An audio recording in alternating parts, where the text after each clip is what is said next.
ഏറെ മൂവിയുടെ സക്സസ് സെലിബ്രേഷന് പോയി ടോവിനോനെയും കണ്ട് അവിടുത്തെ പരിപാടികളൊക്കെ കഴിഞ്ഞിട്ട് പിന്നെ നമ്മൾ നേരെ സിനിമ കാണാൻ വേണ്ടിയിട്ട് ഒറ്റമാളിലേക്കാണ് പോയത്. നമ്മൾ ഏറാമിന്റെ സക്സസ് മീറ്റിന് പോയി ടോവിനോനെ കണ്ട് എന്നിട്ട് വന്നിട്ട് നമ്മൾ ഒറ്റമാളിൽ വന്നിട്ട് നമ്മൾ കിഷ്കിന്ത കണ്ടത്തിന് മറ്റേ ആസിഫ് അലിയുടെ കിഷ്കിന്ത കണ്ടത്തിന് ടിക്കറ്റ് എടുത്തിരിക്കുന്നു. ഏറമിന്റെ ടിക്കറ്റ് കിട്ടാത്തത് കൊണ്ടാണ് ഞങ്ങൾ കിഷ്കിന്ത കണ്ടത്തിന് ടിക്കറ്റ് എടുത്തിരിക്കുന്നത്. നാളെ ഞങ്ങൾ ഏറമും കാണുന്നതായിരിക്കും.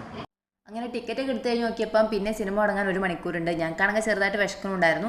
അപ്പം നേരെ ലുലുലേക്ക് പോയി. എന്നിട്ട് അവിടുന്ന് ഗ്രിൽഡ് ചിക്കൻ വാങ്ങിച്ചു. പിന്നെ കുടിക്കാനായിട്ട് എന്തൊക്കെയോ ജ്യൂസ് എടുത്തു. ഫിലിം കണ്ടുകൊണ്ടിരിക്കുമ്പോൾ കഴിക്കാനായിട്ട് ചിപ്സും പിന്നെ കേക്കും അങ്ങനെ എന്തൊക്കെയോ കുറേ സാധനങ്ങൾ വാങ്ങിച്ചു. ഇതിപ്പോൾ സിനിമ കാണാനായിട്ട് വന്നാണോ അതോ തിന്നാനായിട്ട് വന്നാണോ? അങ്ങനെ എല്ലാം വാങ്ങിച്ചിട്ട് ഫുഡ് കോർട്ടിൽ വന്നിരുന്ന് അതൊക്കെ കഴിച്ചു കഴിഞ്ഞപ്പോഴത്തേനും ഒക്കെ സിനിമ തുടങ്ങാനുള്ള സമയമായിട്ടുണ്ടായിരുന്നു. പിന്നെ ഞങ്ങൾ വേഗം തന്നെ ഫിലിം കാണാൻ വേണ്ടി കയറി. പിന്നെ സിനിമ എങ്ങനെ ഉണ്ടായിരുന്നു എന്ന് ചോദിച്ചാൽ കിഷ്കിന്ത കണ്ടം അസാധ്യ സിനിമയായിരുന്നു. ഒരു രക്ഷയില്ലാത്ത മൂവിയാണ് കേട്ടോ. എനിക്ക് ഭയങ്കരമായിട്ട് ഇഷ്ടപ്പെട്ടു. പക്ഷെ വളരെ ചുരുക്കം കുറച്ച് ആൾക്കാർക്ക് ഈ സിനിമ ഇഷ്ടപ്പെട്ടിട്ടില്ല. അവർക്കത് വർക്കായിട്ടില്ല. എനിക്ക് തോന്നുന്നു അവർക്ക് ഈ സിനിമ എന്താണെന്ന്